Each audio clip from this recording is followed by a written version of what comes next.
Yeah. It's like white people for hundreds of years have built systems that have benefited them. Yeah. And now we're saying reconciliation. I don't think so. Right. I talk justice. Yeah. So that's kind of that's the thing that I feel like.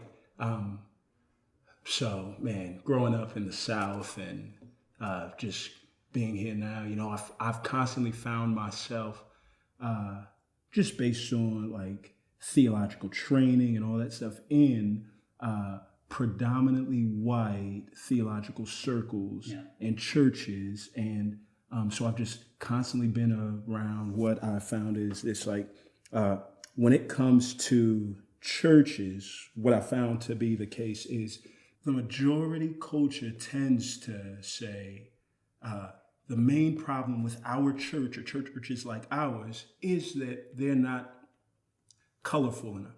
We want more color. We want it to be diverse. So we'll lead out in conversation about reconciliation.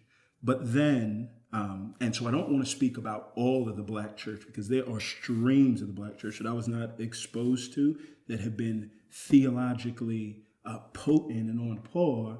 But I remember being at school at Baylor and longing to find like good theologically sound spots where we didn't have to choose in between our culture or our theology, but where both of those worlds met. And I'm like, y'all are crying for more color in your church, but we're on a mission to try to make comparable churches so that when I have a guy that's getting done with school that wants to pastor or wants to go and be sent out to plant a church in a context that's hard, that I don't have to tell him, hey, go get theologically trained here, go to church here, but make sure that in the midst of all of your training, you take it all with a grain of salt and you have to kind of translate it all. And so that's what my life and journey has been.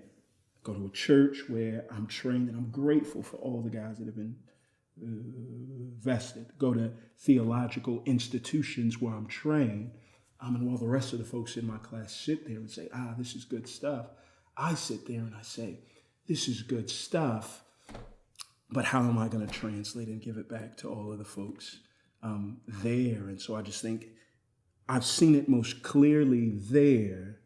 I've felt it in society as a whole. And now what's going on is that,